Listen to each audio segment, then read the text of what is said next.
Salut les petits potes! Bon, j'en profite que maintenant on a le droit de sortir le soir. Du coup, je vais au Karcher, je vais laver un petit peu toutes mes garnitures de la 205. Et là, je vais tout laisser sécher dehors cette nuit, vu qu'on a des températures d'été enfin, et pas la pluie de l'été.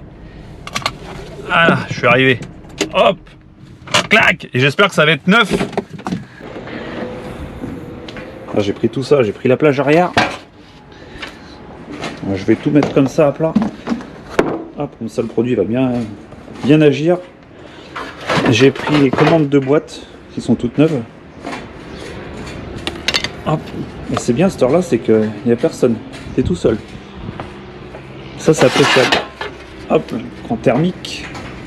De l'échappement. Quand c'est sale comme ça, quand tu laves, généralement en dessous c'est bien conservé.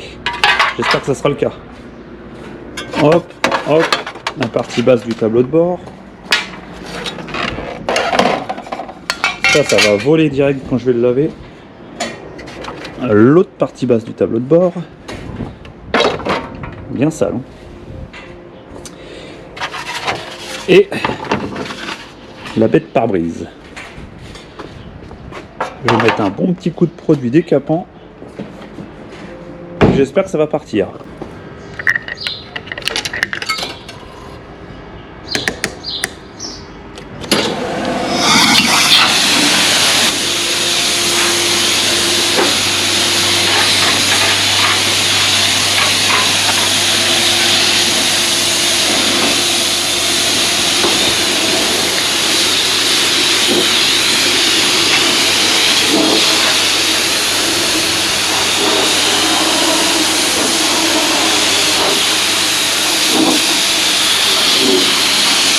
Bon, en gros, pour 2 €, je les ai dépoussiérés. Voilà, ça n'a rien nettoyé. Va falloir que je joue de l'huile de coude. Bon. Je vais pouvoir attaquer cette chose. La réfection de la colonne de direction de l'arbre de transmission de cardan de direction, de ce que tu veux. Je vais retirer les commodos. Le volant, c'est pas le bon. Donc je vais le foutre à poil complet. Hop là. Donc le volant, c'est pas le bon. J'en ai un qui va dessus, mais attention, l'état je vais vous le montrer après, parce qu'il va falloir que je le repose dessus pour pouvoir le réparer. Il est vraiment pas beau. Toi t'es tranquille, toi, au calme, au calme. Alors, les gros commodos là de phase 1 qui étaient à la base des commodos de 305 il me semble, je vais tout démonter, retirer le Neumann, parce que j'en avais récupéré un pour avoir qu'une seule clé, et l'arbre le nettoyer et le repeindre. Et ça aussi éventuellement le repeindre, je vais pas le laisser comme ça.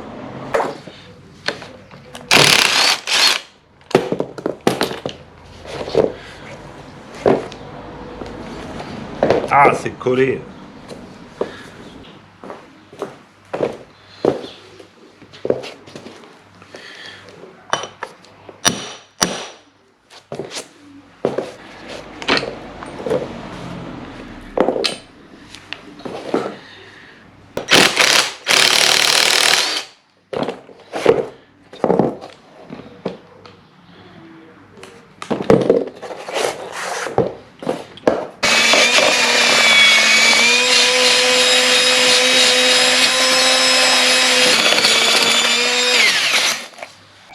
Bon, c'est prêt, j'ai pas réussi à démonter le Neumann, j'arrive pas à le sortir, donc je l'ai caché, j'ai tout caché le reste. J'ai caché mon petit arbre, tout est décapé, dégraissé. Là je vais attaquer la peinture du cardan en noir, que je vais cacher, et après tout faire en gris galva, parce que c'est un traitement galva d'origine, et que j'avais une bombe de galva. Ça tombe bien. Je suis plutôt content, ça fait vraiment propre. Ça fait un chiffre entre 8 et 10. Je vais attaquer ça, tu vois, c'est vraiment caca. Je vais tout nettoyer, mettre un coup de bombe de noir, reposer sur l'arbre, comme ça, et je vais pouvoir le poser sur la caisse. Tu te rends compte, le mec va jusqu'à retirer la bague de friction pour nettoyer là et regresser. Et la remettre en place. Bon bah voilà, là je vais pouvoir le poser. Là c'est propre. Là c'est digne d'une réflexion. Donc j'ai tout remonté, bien évidemment j'ai remis la graisse neuve avec la petite bague. Ça c'est nickel, ça va même pas grincer quand tu vas tourner le volant. J'ai graissé même là au niveau de la bague, de la colonne de direction. Enfin graissé, j'ai mis une petite goutte d'huile. Ça je l'ai pas serré. Ça je mets tout en place, je mets la colonne et je le serre seulement après avec mon petit repère de peinture. Tu vois, je l'ai laissé coulissant. Ouh. Bah voilà, ça s'est posé. Maintenant je vais nettoyer les commodos. Parce qu'il y en a deux, sinon ça serait des commodailles. Rends compte, toi, il y a plus de 30 ans de posage de main là-dessus. Je pense que l'origine du Covid doit être là. Tu vois, là, je suis en train de remonter tout. J'ai mis mes petits interrupteurs et là, je me dis, je vais mettre ma boîte à gants. En dessous. Mais je dis, tiens, j'ai oublié de mettre le calculateur. Donc, je l'avais préparé avec sa petite pâte faite à l'époxy, les petits colliers. Et bah, en fait, je pense pas que tu vas avoir quelque chose vu que c'est la GoPro. Je t'explique comme ça. Ça, là, cette pâte du haut, là. C'est pris derrière le tableau de bord. Et le tableau de bord, il est vissé, serré. T'as compris? Faut que je le dépose. Bon, ça y est, j'ai placé mon petit calculateur. Tu vois, il est là, en place. J'ai fini de poser tout le bas du tableau de bord, l'horloge, tous les petits boutons, la colonne de direction avec les commodos, les petites garnitures en dessous, sur le côté, fixer la boîte à fusibles, passer les câbles pour le compteur. Et franchement, je pensais pas, mais ça prend vraiment beaucoup de temps, hein. C'est vraiment long. C'est toujours trouver la bonne petite vis qui va, réparer la petite patouille qui est cassée. Tu vois, j'avais même sorti le fer à souder là, pour ressouder les bouts de plastique qui étaient pétés. En fait, tu dis que tu vas passer 5 minutes. De toute façon, c'est toujours comme ça c'est la mécanique. Tu dis que tu passes 5 minutes, tu passes 2 heures. Donc voilà, par exemple, je voulais mettre le cendrier. Pas un sanglier, hein. Cendrier. Tu vois? Je me dis, ah, c'est bon, il va nickel. Non, il va pas. Ça ne va pas. C'est pas le bon. Je me souvenais plus quand j'avais démonté que c'était pas le bon. Il y a quelques années quand même. Pareil, le commodo là. Il tournait dans le vide. Fait que je le répare, que je le recolle. Ça, que je retrouve les branchements. Enfin voilà, tu sais comment ça se passe si t'as déjà refait une voiture. Donc là, je vais me faire une pause. Histoire de respirer un peu, tu vois, du tableau de bord. Parce que ça commence un peu à m'énerver. Je vais poser le pare-brise. Au moins, elle prendra plus la poussière, parce que ça aussi, j'en ai marre. Elle prend la poussière, la voiture. J'arrête pas de mettre des coups de soufflette, coups de soufflette, coups de soufflette. Ça n'arrête pas. Avec le temps, là, il pleut pas en ce moment, il y a un super temps. C'est sec, il y a tout qui vole. Donc le pare-brise, bah, il est là. C'est un pare-brise forcément tout neuf. Alors l'autre n'était pas cassé. L'autre, je l'ai conservé. Ça me sert à rien, il va finir à la poubelle, mais j'étais content de le garder. Et en fait, il bulle au niveau du feuilletage tout le tour. Donc il blanchit. Il y a l'air qui arrive à rentrer entre les deux parties de verre, parce que c'est un pare-brise feuilleté. En fait, tu as une partie de verre, une partie plastique et une partie verre. Comme ça, si tu as un choc, les morceaux ne tombent pas dans l'habitacle ou ça ne vole pas. Ça reste solidaire.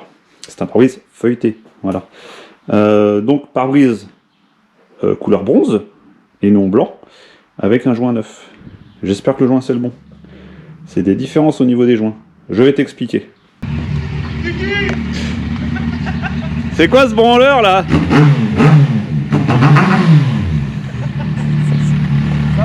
Qu'est-ce que tu fais avec ça? Ah, c'est la moto du beau. Bien. Bon, allez. Je m'en fous.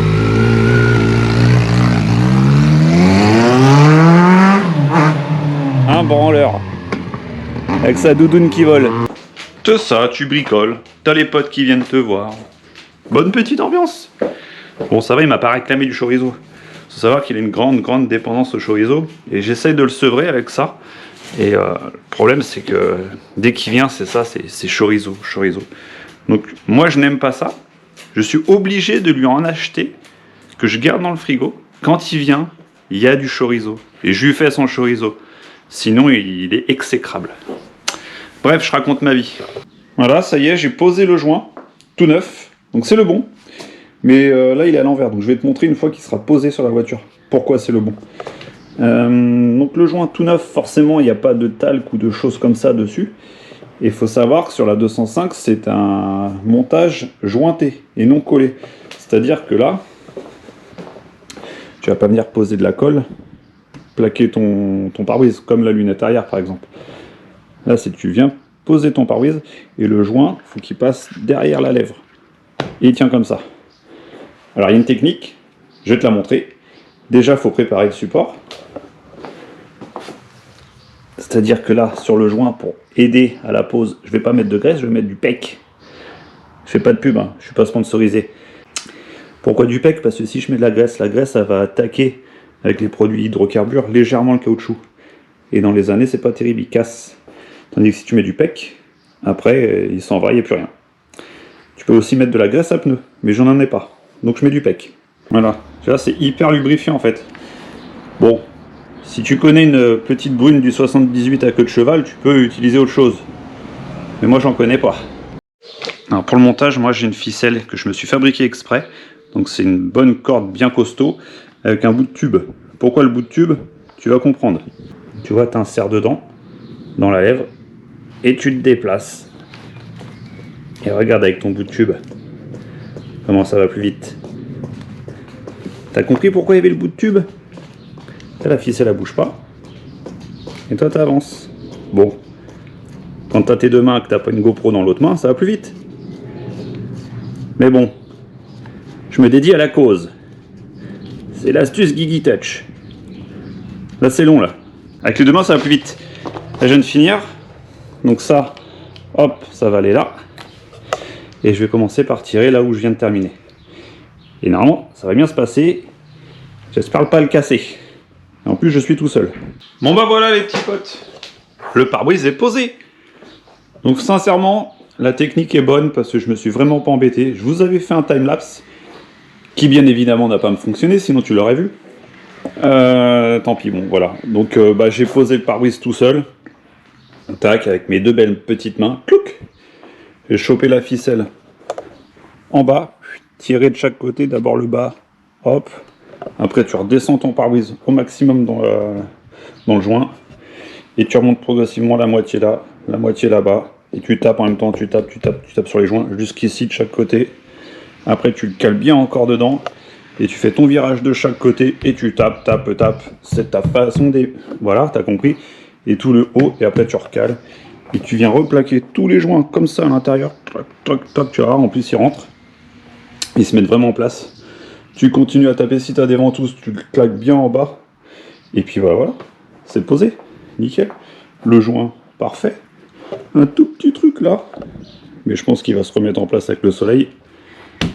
Et puis le temps aussi. Donc je te disais, il y a des différences de joints au niveau des 205 berlines. Pas CTI, hein. Berlines je parle.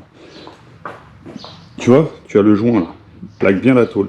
Et quand tu as un toit ouvrant, le joint ici est un petit peu plus haut, ça fait des flecteurs pour éviter les turbulences au niveau du toit ouvrant. Voilà, c'est tout. Faut vraiment faire attention à ça parce que moi j'ai déjà eu le cas. Tu commandes un pare-brise et d'office ils te mettent la version avec toit ouvrant. C'est un petit peu gênant, t'en as pas besoin. Et ça fait un petit déflecteur, je trouve pas ça esthétique si t'as pas le toit ouvrant. Il n'y a pas de raison en fait.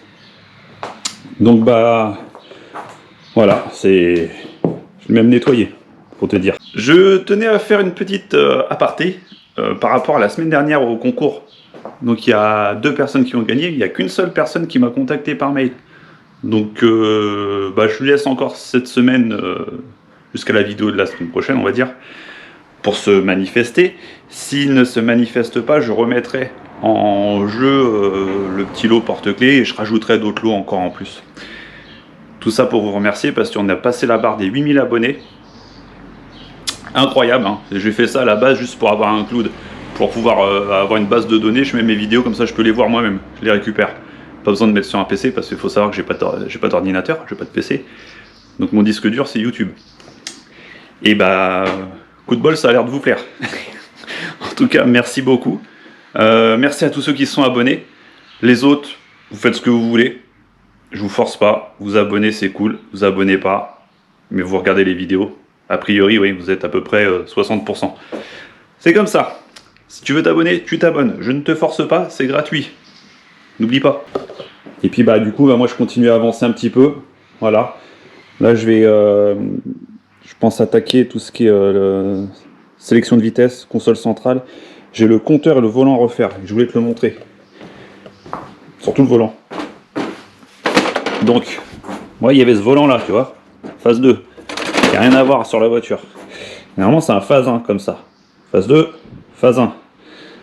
Et tu vois, moi, c'est une 84. Et sur les 84, le volant de phase 1, je ne sais pas si tu vois, il y a une fausse couture dans le plastique. Celui des phases 1 où il n'y avait pas cette fausse couture là. Donc si par hasard dans ton garage tu as ça qui traîne, je suis acheteur, éventuellement. Et celui-là, je vais le refaire de toute façon. Donc, il n'est pas terrible. Il va falloir que je me mette dessus. Et surtout, je cherche.